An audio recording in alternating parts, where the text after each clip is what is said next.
Jadi sebelum saya memeluk agama Islam nih, orang tua saya itu setiap hari dia tuh nangis terus ngeliat saya, karena dalam hari-hari saya itu nggak saparang, nak meribut terus bang, bahasa tuh suka nak kelahi. Ketika di gereja juga itu juga dihina bang, dihina dengan pendetanya sendiri. Kenapa kau dengan penampilan gini kau mau ibadah gitu kan, ikut ibadah.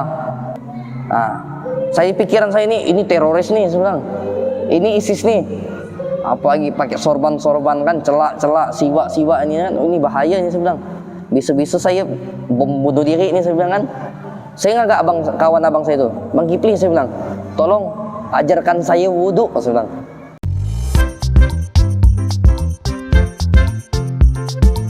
Assalamualaikum warahmatullahi wabarakatuh. Kembali lagi di channel Adama Entertainment, channelnya tentang video Islam dan juga kisah mu'alaf.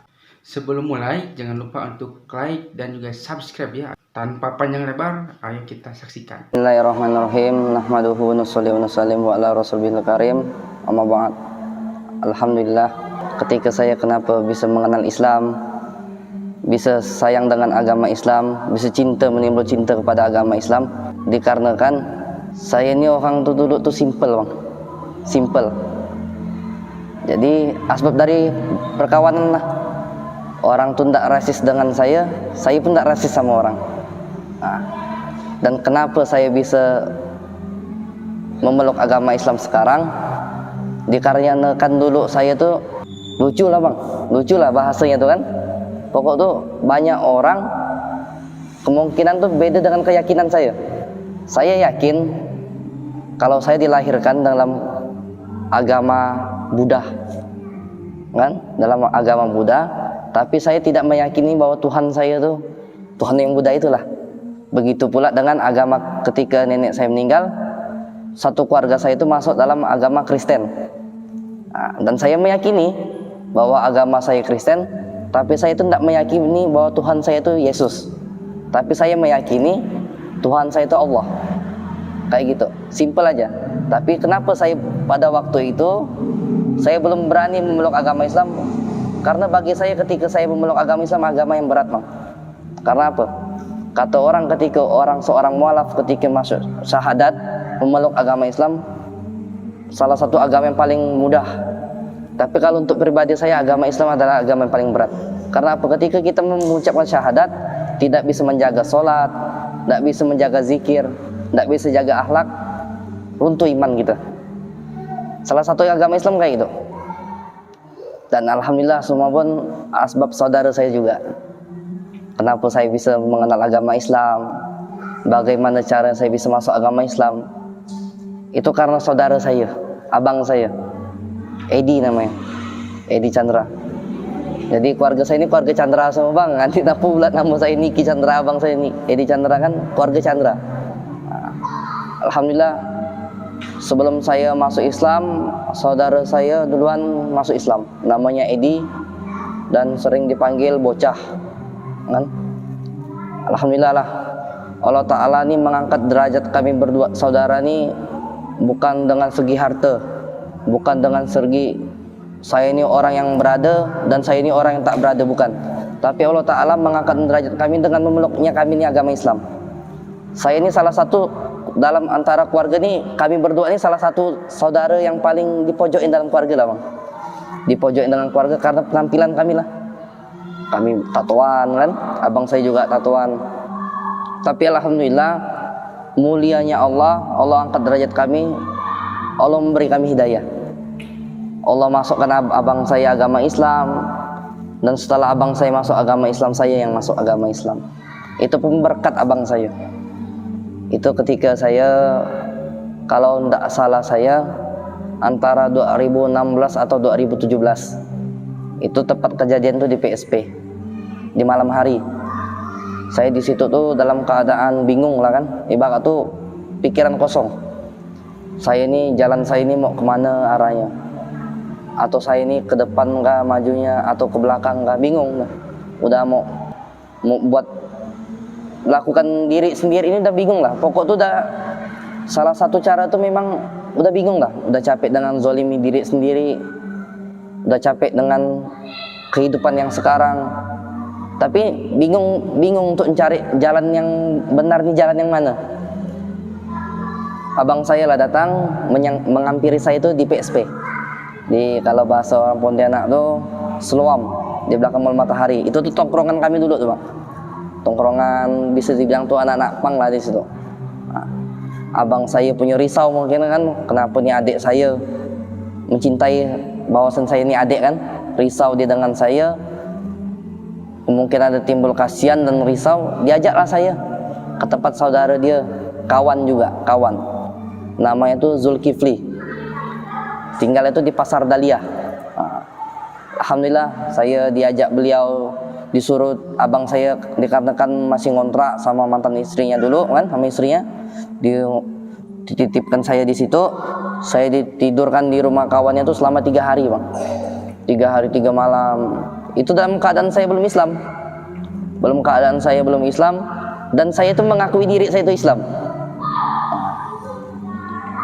Saya diajak beliau nih makan cara Nabi, kan diajari makan cara Nabi, sunnah yang macam mana makan, bagaimana tidur pakai adab, diajarin sama beliau. Dan ketika saya sekarang udah memeluk agama Islam tuh, di situ saya mikir, Bang, inilah cinta saudara muslim nih kayak gini lah, mengajarkan kita mengenalkan sunnah, mengajarkan kita tentang adabnya tidur. Kan terkadang kan banyak orang Islam ini paham dengan adab tapi tidak ditunaikan. Alhamdulillah, Bang, selama saya 3 hari, dan saya pun tidak diajak, ayo Baihaqi, ayo Niki, kita sholat ke masjid. Tidak ada diajak. Tapi itu kenapa? Tapi ketika 3 hari kemudian, selang saya 3 hari 3 malam tidur di rumah dia, beliau ngajak saya ke Pasar Tengah. Jadi beliau tuh kerja di Pasar Tengah. Kerja, saya ngikutkan beliau jual barang-barang loak kan, barang-barang second, spare part motor mobil. Tiba azan zuhur. Jadi kan toko situ kan orang muslim kan tutup semua tuh, Bang. Tutup semua. Diajaklah saya. Enggak diajak sih. Baihaqi, Niki lah, waktu itu masih Niki tolong jaga ini tempat dulu, toko. Jadi saya merasa bingung, Bang. Kalau seandainya saya jaga, takutnya ada orang beli, saya enggak tahu harga. Nah, ujungnya, dah lah Bang Kifli, saya bilang, saya ikut ente ke masjid, saya bilang. Allahu Akbar. Ini salah satu hidayahnya Allah. Nah, kalau kita merasa hidayah itu tak ada, dari gitulah hidayah itu, Bang. Allah Ta'ala tuh manggil kita secara tidak langsung. Nah, disitulah saya pertama kali ke masjid. Bukan untuk pertama kali sih, untuk kesekian kali. Dan datang ke masjid pun bukan untuk melaksanakan sholat, malahan untuk menghindar daripada toko tadi. Nah, menghindar, karena saya tidak tahu kan, takut ada yang beli, saya tidak tahu harga. Tapi saya minta ke masjid. Asbab daripada itu, saya ke masjid, duduklah di masjid Tanjung Pura. Saya tidak tahu lah kan nama masjidnya apa kan. Apa aja nama masjid itu ada di Tanjung Pura, di depan Pasar Tengah itu ada masjid warna hijau. Di situlah, entah saya bilang, Bang Kifli kalau mau sholat ya, saya bilang. Saya nunggu di depan masjid. Tapi karena saya ini dulu nih, sifat saya ini gengsi saya itu besar, Bang. Malu, sikit-sikit tuh enggak pede gitu kan, dipandang orang. Dan pakaian saya dulu tuh suka pakai letbong, bahasa orang sekarang tuh singlet. Suka pakai singlet, celana pendek kan. Merokok lagi tepi jalan. Orang bisa ibu ambil wudu, orang bisa ibu persiapan sholat zuhur. Saya ini sibuk merokok. Di situ tuh orang berpandangan sama saya, sini semua sama saya. Kenapa orang ni duduk depan masjidnya, enggak wudu, enggak sholat kan? Padahal saya itu belum Islam memang. Belum tahu. Asbab daripada itu hidayah itu memang datang lagi kepada saya. Saya timbul rasa malu, enggak tahu rasa malu atau hidayah kan? Tapi bagi saya itu salah satu hidayah dari Allah. Allah gerakkan hati saya. Udah, Niki, ini dah waktunya kau untuk belajar sholat. Saya ngagak kawan abang saya itu, Bang Kifli, saya bilang, tolong ajarkan saya wudu, saya bilang. Enggak, ente ini kata gak Islam kata. Kenapa pula enggak tahu wudu? Diamlah saya, karena saya dah merasa diri saya Islam kan. Saya dah bilang di Islam. Ajarkan saya wudu. Udah, ente ngeliatkan saya cara saya wudu. Saya ngeliatkan cara dia beliau wudu. Terus saya enggak tahu gerak-gerik sholat. Udah, ente sholat di sebelah saya. Itu pertama kali saya sholat nih, mandang sebelah kiri, Bang. Nggak ada mandang ke bawah tempat gitu sujud tuh. Mandang kawan saya tuh. Apa yang ditakbiran gitu, ikut-ikut gerak-gerak yang nggak tahu apa bacaan waswis. Nggak tahu lah apa yang dibacakan lah. Untuk sekarang alhamdulillah lah. Asbab daripada itu pulanglah saya. Itu tuh luar biasanya hidayah tuh. Ya Allah. Ini pengorbanan memang bang. Sampai sekarang saya masih punya kenang-kenangan itu. Dan barang yang ketika saya dikasih itu masih saya jaga, gamis. Dikasih sama Bang Kipli itu. Tatkala itu memang beliau tuh tahu mungkin kan kalau saya ini akan ikut sholat. Rupanya tuh beliau tuh ketika di rumah tuh udah nyiapkan baju, Pak, gamis, 2 lay gamis, dua butik kopiah, songkok kan bahasa kita, 2 songkok 2 gamis, udah disiapkan, satu untuk dia, memang satu untuk saya memang. Allahu Akbar. Ini nih memang hidayah. Dan saat itu sudah syahadat? Belum. Alhamdulillah. Asbab daripada itu, hari itu pun malam Jumat bang. Malam Jumat tuh kalau nama jamaah tabligh tuh malam Sabtu Gozari, malam markas. Nah, itu markas kami itu masih di Kuba. Saya itu diajak nih sama Abang Kipli nih. Dah Niki gitu, ikut saya ke markas yuk. Markas Kuba tuh. Jadi saya itu dulu tuh bang, sebelum saya ngikut di jamaah tabligh ini, saya itu udah mengenal jamaah ini. Jadi sampai pun orang tua saya yang non muslim pun tahu dengan jamaah ini. Tahu dengan jamaah ini. Nah, saya pikiran saya ini teroris nih sebenarnya. Ini ISIS nih. Apalagi pakai sorban kan, celak siwa ini kan. Ini bahaya nih sebenarnya. Bisa-bisa saya bom bunuh diri ini sebenarnya kan. Dan saya itu menimbulkan rasa curiga lah besar. Asbab daripada itu alhamdulillah saya pun niat ikut ke markas. Jam 4 sore itu kami berangkat ke markas. Tiba saat itu ke markas tuh udah mau azan.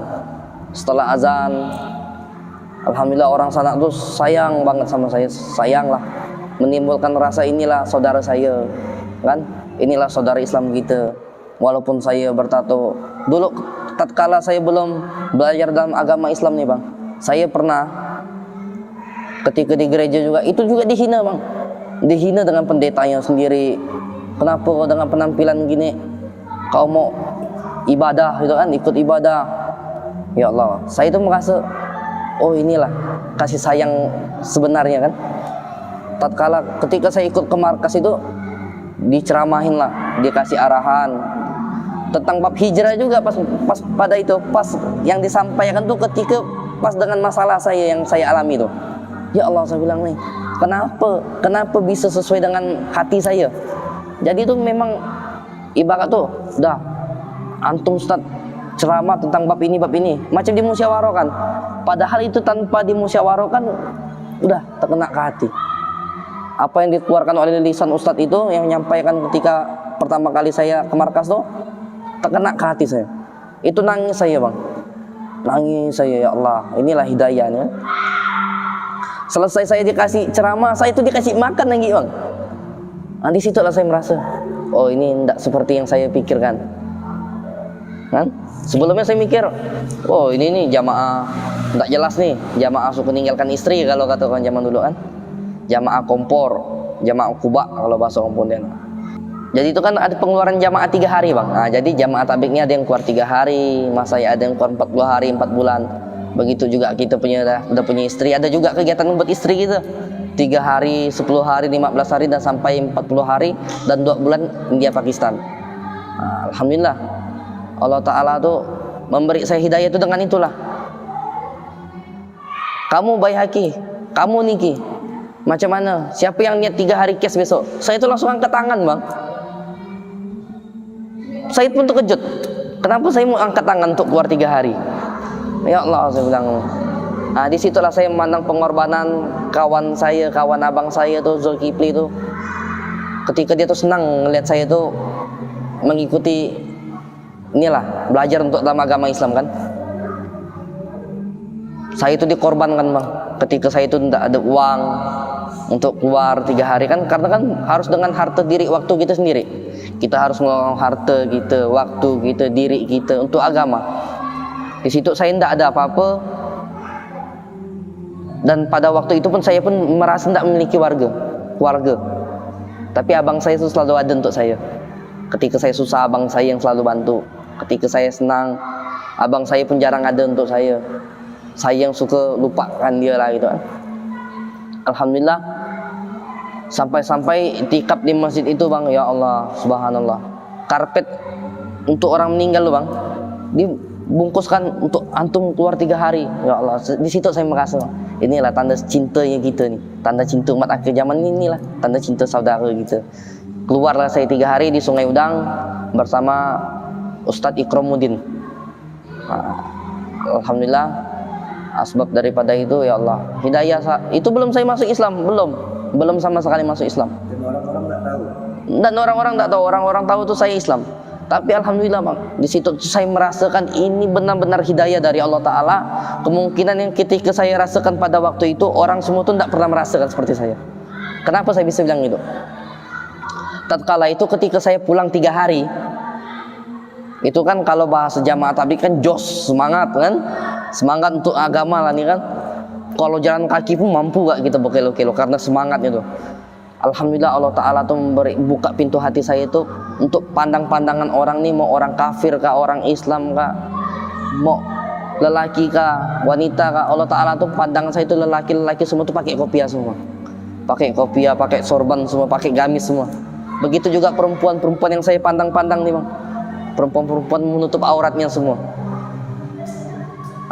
Alhamdulillah, di situ saya merasa ya Allah, inilah hidayah dari Allah. Allah tutupkan hijab, Allah tampakkan kebaikan orang. Pandangan saya itu ya Allah nikmat. Dan untuk sekarang tuh pandangan itu tuh hilang semua. Dan untuk sekarang kenapa saya masih bertahan dalam agama Islam? Karena saya mencari hidayah itulah. Mencari ya Allah, saya doakan saya ya Allah istiqomahkan saya dalam amal agama. Dan saya ketika saya masuk Islam tuh ketika saya keluar 4 bulan kedua kali. Ketika saya udah tinggal di Jakarta, keluar 4 bulan ikut jamaah Garut. Di situ saya udah 4 bulan, kalau bahasa kita tuh 40 hari 3 kali cila, 3 cila. Itu ke Jakarta ngapa? Ke Jakarta tuh tahun 2018. Dan niat ke situ tuh bukan untuk belajar agama, karena kita kan udah belajar sholat. Oh, kemungkinan nanti ke depannya ketika saya mau masuk Islam, saya udah tahu apa yang harus saya lakukan. Ketika saya mau berangkat ke Jakarta itu bukan untuk belajar agama, bukan. Malahan untuk urusan dunia. Apa tuh?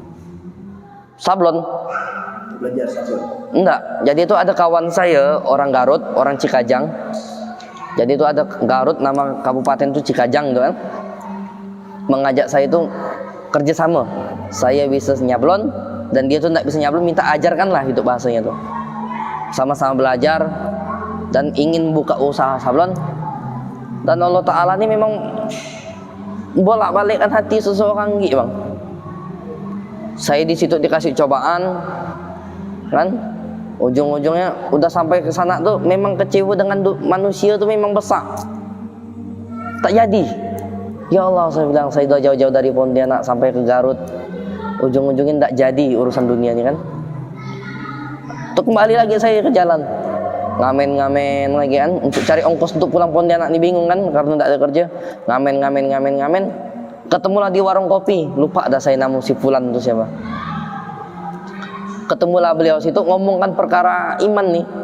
Terus saya langsung bilang, saya pun pernah keluar gak bang? Saya bilang, saya gini-gini pun jamaah gak? Saya bilang.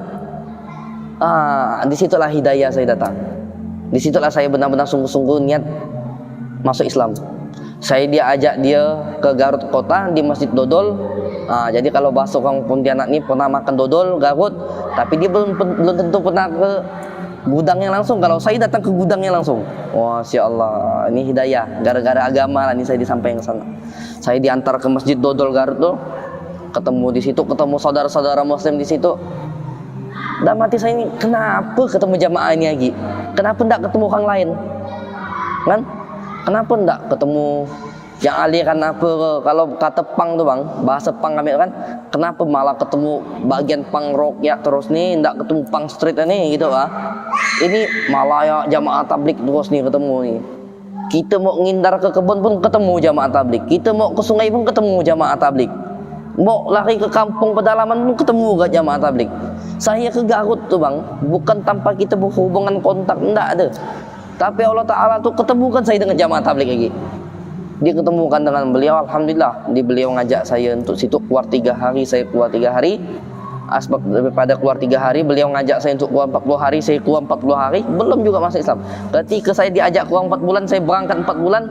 Pada masa 40 hari kedua kali baru saya syahadat. Lagi dalam bicarakan halaqah Quran. Nah, biasa kan selesai taklim tuh ada halaqah Quran untuk setoran. Di situ saya Amirja sekarang. Jadi kan nama Amir saya itu mantan preman pensiun. Nah, kalau orang tahu film preman pensiun, itulah Amir saya ketika saya keluar tuh. Orangnya itu yang dicerita preman pensiun. Mir, saya bilang, saya ada yang mau saya omongkan. Tapi Amir jangan terkejut, jangan kecewa dengan saya bilang. Ada apa tuh Baihaqi ya? Lama nama saya itu udah Baihaqi kan? Ada apa tuh Baihaqi? Saya sebenarnya nih Mer, belum masuk Islam. Nama kan beliau ini terkejut Pak, Bang, terkejut sampai berdiri beliau. Sampai kalau bahasa Sundanya tuh hidayah antum ceng, kunaun tekabaran dari awal. Bahasa gitu. Kenapa? Hidayah lah kamu nih. Kenapa tidak diomongin dari awal kalau kamu nih belum Islam, kan? Di situ selesai ngeluarin kata-kata, saya takut. Kenapa saya takut? Saya takut ketika seandainya dari awal saya kenal jamaah tabligh, saya masuk Islam. Lepas dari itu saya tidak bisa, ibaratnya lah lemah iman, tidak bisa menjaga sholat. Saya merasakan dosa saya banyak di situ. Karena apa? Ketika orang yang masuk Islam, sebenarnya itu lebih berat daripada Islam dari lahir. Islam dari lahir walaupun tidak melakukan sholat, dia dijamin masuk surga. Tapi orang kafir itu tidak dijamin masuk surga.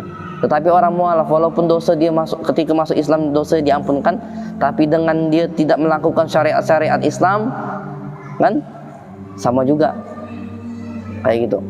Alhamdulillah disitulah saya ketika saya masuk Islam, dan alhamdulillah beberapa tahun, sekitar 2 tahunan saya tinggal di Garut, Allah Ta'ala tuh mengabulkan doa saya.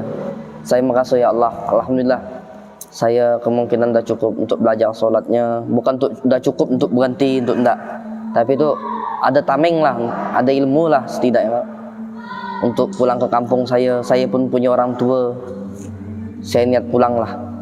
Sampai itu orang tua saya tuh ketika saya pulang Pontianak tuh, ya Allah subhanallah, nangis Pak, nangis karena apa? Jadi sebelum saya memeluk agama Islam nih, orang tua saya itu setiap hari dia tuh nangis terus ngeliat saya, karena dalam hari-hari saya itu nggak saparang, nak meribut terus bahasa tuh suka nak kelahi. Tapi ketika saya ngeliat agama ibu saya kan Kristen nih bang, tapi ketika ngeliat saya pakai sorban, senang nih bang, karena itu inilah anak saya. Dia merasa saya ini kemungkinan beliau mengaku saya jadi anak tuh ketika itu kali. Alhamdulillah saya kan, alhamdulillah Allah Ta'ala kabulkan saya doa. Sambung ke cerita tadi, ketika saya masih di Garut, Allah Ta'ala ngabulkan doa saya, dikabulkan sama Allah Ta'ala. Ya Allah, saya niat balik ke Pontianak, tapi saya tidak memiliki harta. Itu saya tatkala itu lagi di Masjid Jami Kebonjeruk, markas jamaah tabligh lah di Masjid Jami Kebonjeruk. Saya tuh ditargib sama Haji Ali Medan, orang tua jamaah tabligh juga dari Indonesia kan, Haji Ali Medan. Pak Haji, saya bilang, saya mau pulang Pontianak nih, tapi saya ndak ada mal, ndak ada uang untuk pulang, untuk beli ongkos tiket lah. Apa kata Haji Ali Medan? Antum tenang, Allah Ta'ala kaya katanya. Ya Allah, ini kan emang iman yakin lagi bang. Kalau iman kita ndak benar sama Allah Ta'ala, maka hancurlah iman kita nih. Saya ngasih antum amalan, antum melakukan sholat hajat 2 rakaat saja katanya. Ya Allah, dan hati saya ini enak gak amalan ini 2 rakaat. Rupanya subhanallah, 21 kali Yasin rakaat pertama, rakaat kedua 200 kali Al-Ikhlas. Alhamdulillah, asbab daripada itu saya niat sholat hajat 2 rakaat. Setelah Isya jam 9-an saya mulai, selesai makan malam tuh to'am, sampai dekat orang bangun tahajud jam 3 baru kami tuh selesai sholat hajat. Nah, sepertilah kisahnya bagaimana kan Kisahnya ini sangat menginspirasi kita bahwa kita itu sebagai umat muslim, dengan adanya video ini kita itu menjadi terinspirasi bahwa kita itu bisa lebih baik lagi.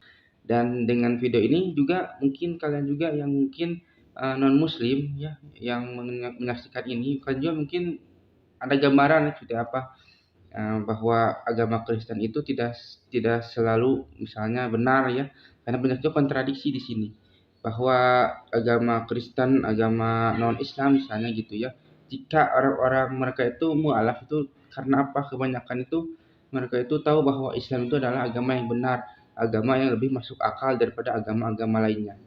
Dari mana kita itu bisa tahu hal itu ya, karena kita mempelajari Al-Quran dan mempelajari agama Islam gitu. Kita itu harus terpikir terbuka. Indonesia itu emang toleransi ya, tapi ketika kita dihadapkan dengan sesuatu agama gitu ya, kita harus mengkaji, misalnya agama Kristen seperti ini, agama Hindu seperti ini, agama Islam juga seperti ini, dan berbeda-beda ya, karena di Indonesia itu banyak banyak sekali agama ya, tapi kebanyakan di channel ini adalah tentang agama dari non muslim ke muslim, dikarenakan agama Islam adalah agama yang paling sempurna di dunia ini. Sampai akhir zaman pun Al-Quran itu berkata bahwa Allah itu akan menjaga Al-Quran sampai hari akhir.